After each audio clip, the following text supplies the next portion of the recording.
Hello, this is Mark Werwath. I wanted to share with you a recent experience I had purchasing the 2027 Chevy Bolt.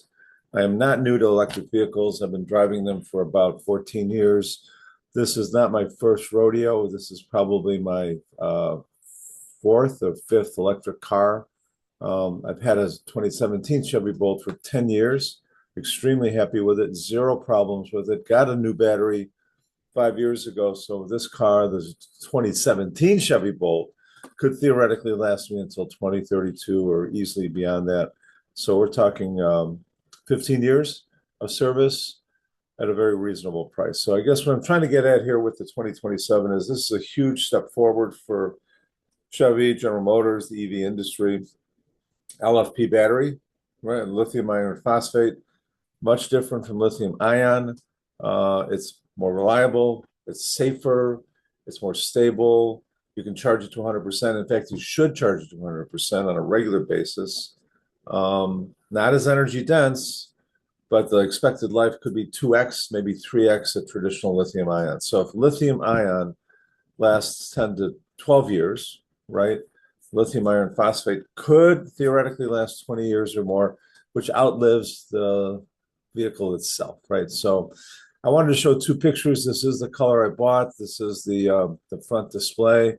You'll notice the full, what is that, 12-inch display, infotainment, and then they also have a driver's information screen right in front of the driver. In terms of the specs and some of the basics, $27,000 is the base price. Is that real? Yes, it is real. I was at a dealership 2 weeks ago, and I'm recording this in August of 26. Not only was that the base price, they were actually discounting them about 10%. So I would say about a $2,000 discount. The higher trims had a bigger discount, the higher trim being the RS, the lower trim being the LT. So this is the LT that we're looking at here, 210 horsepower, front wheel drive, 262 miles of range. 262 miles of range, right? That is considered a sweet spot in the industry. 65 kilowatt hour battery pack, again, lithium iron phosphate. The NACS port, which is the Tesla adapter, the Tesla port, is now standard, I guess, in 2026 and beyond. Vehicles coming out of the US market or coming into the US market. Charging times, 150 kilowatt charging rate basically gives you 10 to 80% DC fast charge in about 25 minutes. My experience, and I've taken my Bolt and my other electric cars, Colorado from Chicago, Minnesota, Wisconsin, Michigan, Ohio. That's about as far as I've gone, about 1,200 miles in one direction. Not because I couldn't go further, it's just I had no need to go further, right? Denver and Boulder, Colorado were as far as I needed to go. How did it work for me? 25-minute charge times, frankly, is fine because you have to stop to go to the bathroom. You have to stop to get some drinks or some lunch, stretch your legs. I'm 6'4", so 6'4" people, I need to stretch, especially in these small cars. The Chevy Bolt is a small car. I mean, it is probably what you would call a subcompact car, right? In terms of the official national averages for gas versus electric vehicles, you can expect a $1,300 savings per year in operating costs. And this is mostly fuel. In fact, this is, I think, only fuel. So on top of the 1,300, I could say easily you're saving another 500 or 600 in oil changes, in filter, engine filter changes, transmission fluid changes, et cetera, et cetera, et cetera. These are all common in a gasoline car, non-existent in an EV car. There are some costs to supporting an EV. You have a 12-volt battery. They only last 5 years. You have coolant that lasts 5 to 10 years. You do have differentials that have to, those fluids should be changed every 3 years. You've got brake fluid. You've got washer fluid. So those are all common to both sides. The EV and the gas both have those types of maintenance. I'm talking about the incremental costs to the gas car could easily add $600 a year, if not more. So add the 600 to the 1,300, and you're looking at $1,900 a year in savings, right? What I failed to mention is that the Chevy Bolt not only has discounts now from the dealer there's also other money available, right, to the buyer that I think are worth mentioning, right? So rebates and credits, depending on what state you're in, every state has a different rebate for EVs. Um, Colorado, for example, upwards of $3,200. Illinois, as high as $2,000 to $4,000. Now, some of these are income dependent. So if you don't make enough income, you're probably not going to get the full rebate, or even in some cases, any rebate if you have too high of an income. If you have too high of an income, maybe you don't care about the rebate. Maybe you just want an electric car, or you want the security that comes from knowing that there's always going to be fuel available to you. You don't need to charge necessarily on the road. You can charge at home.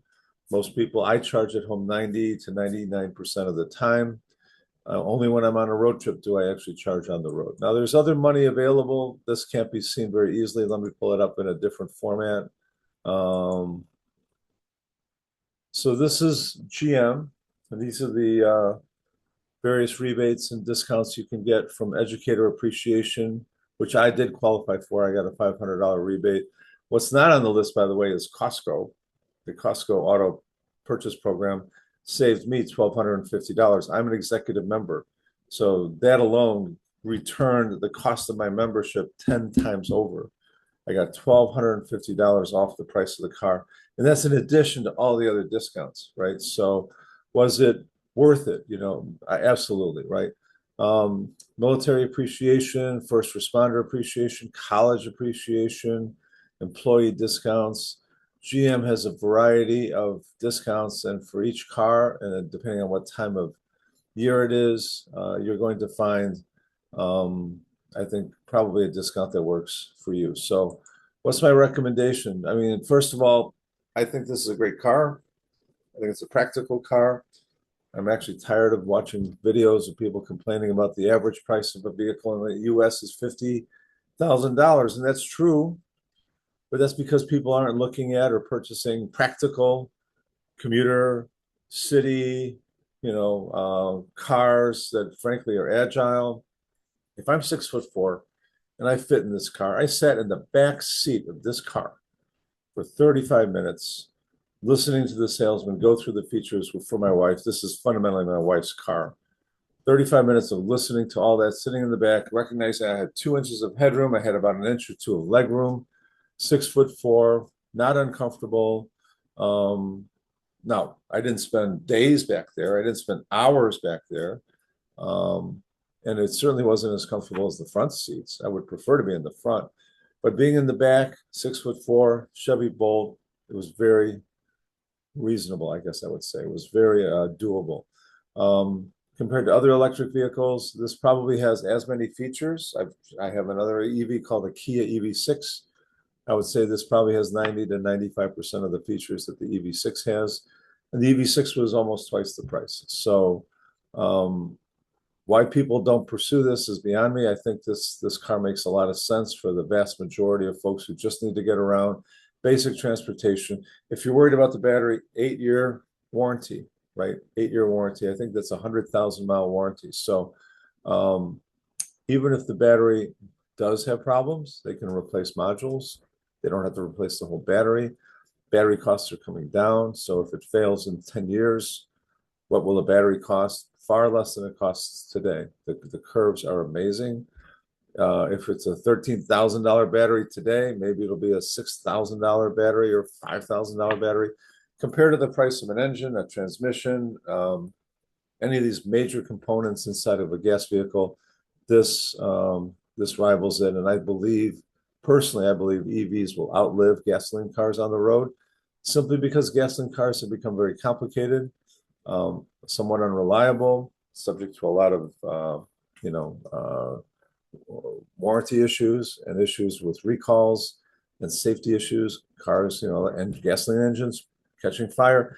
EVs are not catching fire, right? As much as, let's say, it was 5 years ago or 7 years ago, or even 10 years ago. Things have gotten significantly safer for the EV, especially lithium iron phosphate, LFP chemistry. That is the difference with this car and almost every other EV on the road today, with a few exceptions. Tesla does have a LFP option, and I do believe the Ford Mustang Mach-E does have an LFP battery. So there are other cars out there. This is GM's, I think, first LFP offering. Definitely worth checking out. Take care.